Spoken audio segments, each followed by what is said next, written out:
Gruziyaning Poti portida yangi dengiz multimodal konteyner terminali ishga tushdi. Gruzin va Ozarbayjon hamkorlar bilan birgalikda ishga tushirilgan obyekt Transkaspiy xalqaro transport yo'nalishining muhim qismiga aylanadi. Eslatamiz, mazkur yo'nalish Qozog'iston, Ozarbayjon, Gruziya davlatlari hududi hamda Kaspiy va Qora dengiz orqali Xitoyni Yevropa bilan bog'laydi. Ekspertlar ta'kidlashicha, birinchi bosqichda terminal yiliga 120 ming tonna mahsulot o'tkaza oladi. Kelajakda uning quvvati kuchaytiriladi. Terminal xalqaro standartlar asosida loyihalashtirilgan va eng ilg'or infratuzilmalar bilan jihozlangan. Мы построили новейший терминал и Biz Gruziya qonunchiligining yangi talablariga mos zamonaviy terminal qurdik. Unda o't o'chirish tizimi, ekologiya talablari, muhandislik tarmoqlariga bo'lgan talablar hisobga olingan. Tegishlicha yangi korxonani bunyod etishda ularning hammasini hisobga oldik. Avstriyada ishlab chiqarilgan yuqori quvvatli richtakerlar, Xitoy chorpoya kranlari o'rnatildi. Ular yetarlicha tez ishlaydi. Potidagi boshqa terminallarda ham, Kavkaz orti davlatlarida ham bunday uskunalar yo'q.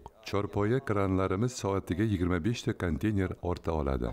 И наши контейнерные краны козловые могут обрабатывать до 25 контейнеров в час один козловой кран. Poti terminalining ishga tushishi Qozog'istonning strategik maqsadi Transkaspiy transport yo'lagi orqali yuk oqimini kengaytirish uchun muhim qadam bo'ldi. U prezident Qosim-Jo'mart To'qayevning mazkur yo'nalish bo'yicha berilgan topshiriqlari bilan bevosita bog'liq. Eslatamiz, davlat rahbari 3 yil ichida Transkaspiy konteyner tashishlari hajmi 2 baravar oshirilishini ko'rsatib o'tgandi.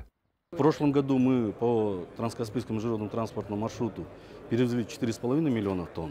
O'tgan yili Kaspiy orqali 4,5 million tonna yuk jo'natdik. O'sish 60% ni tashkil qildi. Kelgusi 3 yilda bu ko'rsatkichni 10 million tonnaga yetkazishni rejalashtiryapmiz. Yiliga 300 ming dFE yuk tashiladi. Asosiy yuk oqimlari Xitoydan Yevropaga ketadi. Potida turli yo'nalishlarga tarqatiladi. Poti porti terminali ushbu oqimlarga xizmat ko'rsata oladi.